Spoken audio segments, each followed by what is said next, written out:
Governor Gavin Newsom stood before world leaders at the Munich Security Conference and made a declaration that is ricocheting through diplomatic channels right now. Donald Trump is temporary. He'll be gone in 3 years. This isn't just rhetoric.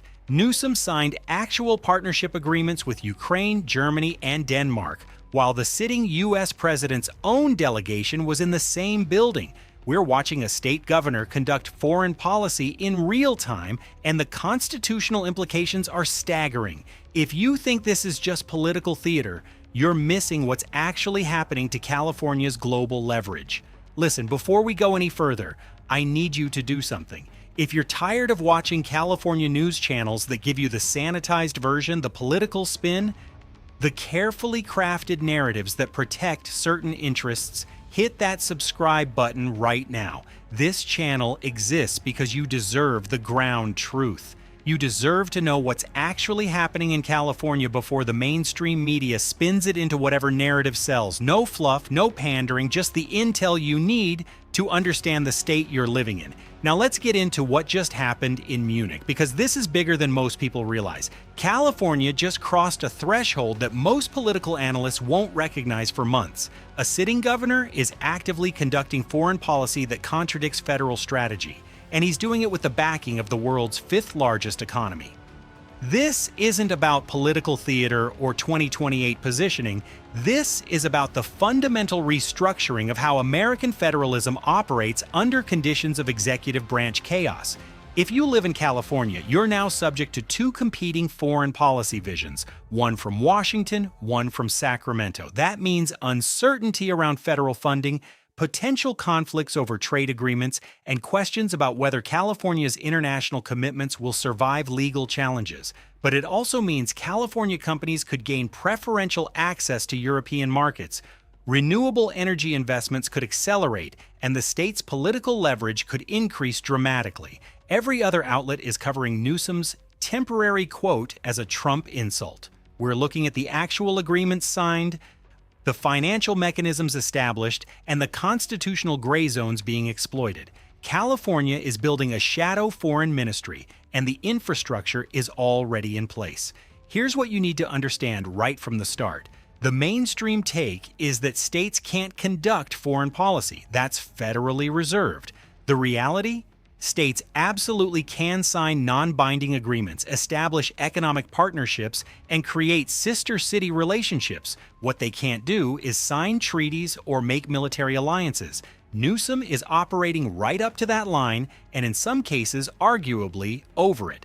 The legal battles coming out of Munich will define where that line actually is. So let's break down what actually happened. On February 13th, during a climate panel at the Munich Security Conference, Newsom directly stated, "Donald Trump is temporary. He'll be gone in 3 years." He followed this by announcing formalized partnerships with Ukraine on reconstruction planning, Germany on renewable energy technology transfer, and Denmark on offshore wind development. These aren't symbolic gestures. They include funding commitments, technology sharing frameworks, and joint investment vehicles. Think about what that means for a second. A state governor is standing in front of international leaders and essentially telling them, ignore the President of the United States. Work with me instead, because I represent stability and he represents chaos. This isn't standard governor behavior because it doesn't need to be anymore. California's GDP of $3.6 trillion gives it leverage that smaller nations can't match. And European governments are actively looking for stable U.S. partners while federal policy swings wildly. Newsom is filling a vacuum, but he's also creating one. If California can do this, what stops Texas from signing oil partnerships with Gulf states? What stops Florida from establishing trade frameworks with Latin America? We're watching the fracturing of American foreign policy into state-level fragments, and that has consequences that ripple far beyond partisan politics. But the speech itself is only half the story. What Newsom signed in those closed-door sessions is where the real constitutional crisis begins. The Ukraine partnership focuses on post-conflict reconstruction planning, with California pledging technical expertise and potential investment vehicles for rebuilding infrastructure. Now think about that carefully. California is pledging state resources to help rebuild a foreign nation while that nation is still technically in conflict. The Germany agreement establishes joint research initiatives on battery storage and grid modernization with shared intellectual property frameworks. Denmark's partnership centers on offshore wind. California gets access to Danish engineering expertise. Denmark gets access to California's Pacific testing grounds and investment capital. These agreements are structured carefully to avoid treaty language, but they function like treaties. They create binding obligations, financial flows, and diplomatic relationships. The constitutional test will come when these agreements conflict with federal policy, and they will. If Trump pushes new tariffs on European goods, does California honor its German partnership or federal trade law? If federal funding for climate programs gets cut, does California redirect state money to maintain these international commitments? Every one of these questions ends up in court, and there's no clear precedent. We're in uncharted territory here. And while the legal scholars debate constitutionality, California's international profile is already shifting in measurable ways. California now operates foreign liaison offices in 17 countries and maintains direct diplomatic channels that bypass Washington. These aren't tourism bureaus, they're staffed with policy specialists, economic advisors, and de facto diplomatic personnel. Newsom's Munich appearance follows his Davos presence in January, where he called Trump a T-Rex and urged European leaders not to appease the administration. He's making the international circuit like a head of state, and he's being received as one. This is the 2028 groundwork everyone's talking about, but it's more than that. Newsom is building a governing model where California operates as a semi-autonomous entity within the American framework, maximum state sovereignty, minimum federal interference. If this works, it becomes a template. Other blue states will copy it. We could be looking at the beginning of a state-first foreign policy era, where governors have more international legitimacy than the federal government in specific policy domains. That's not hyperbole. That's what the Munich agreements represent in practical terms. But international credibility comes with domestic costs that California residents will feel directly. California faces a projected budget deficit of $38 billion for the 2025 through 2026 fiscal year. Wildfire prevention is underfunded by an estimated $12 billion annually. Homelessness spending exceeds $7 billion per year with minimal results. Infrastructure maintenance backlogs are in the hundreds of billions. Yet Newsom is committing state resources to international climate partnerships, foreign liaison operations, and global diplomatic initiatives. There's a massive opportunity cost here that isn't being discussed. Every dollar spent on maintaining California's foreign presence is a dollar not spent on the Oroville Dam, on fire breaks in the Sierra Nevada, or on housing vouchers in Los Angeles. Newsom is gambling that California's international partnerships will generate enough economic return through foreign investment, technology transfers, and trade access to justify the expense. But that's a long-term bet, and California has short-term crises that need immediate cash. If you're a California resident wondering why your local fire station is understaffed or why that pothole on your street hasn't been fixed in 2 years, this is part of the equation.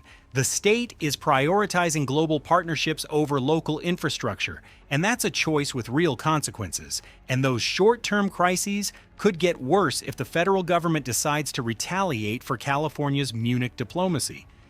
California receives approximately $170 billion in federal funding annually.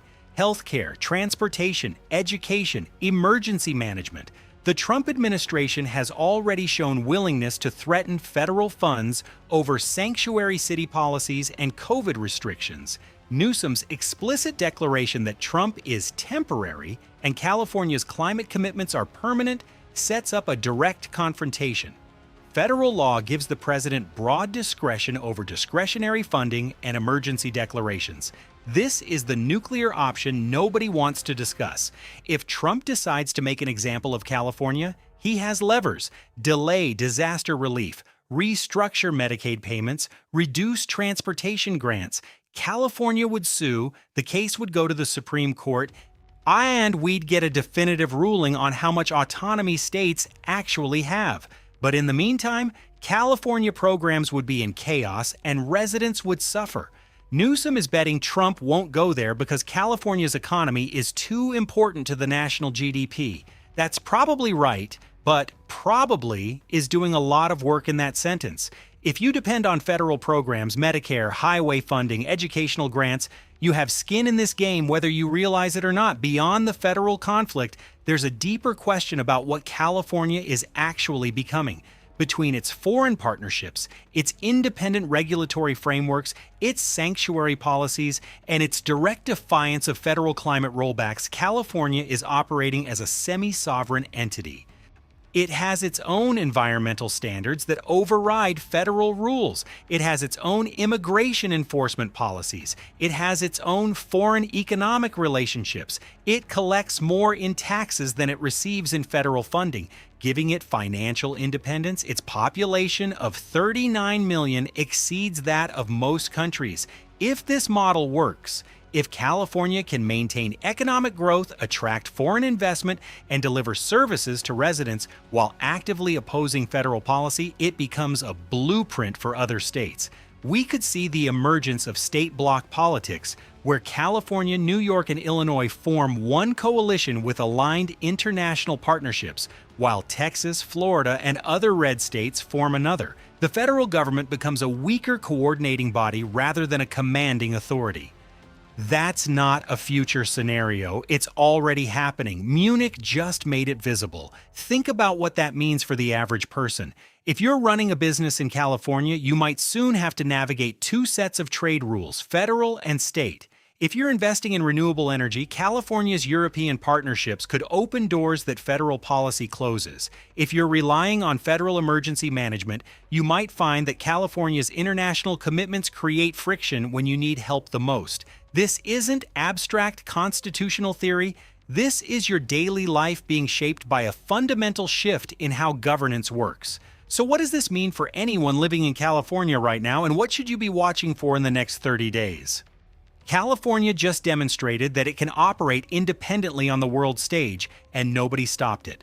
Newsom's temporary comment about Trump isn't the story. The formalized partnerships with Ukraine, Germany, and Denmark are the story. California is building parallel governance structures that function when federal authority is weak or hostile. This creates opportunities for California-based companies and investors who can leverage European partnerships. It creates risks for California residents who depend on federal funding that could be weaponized. And it creates a constitutional crisis that will define American federalism for the next decade.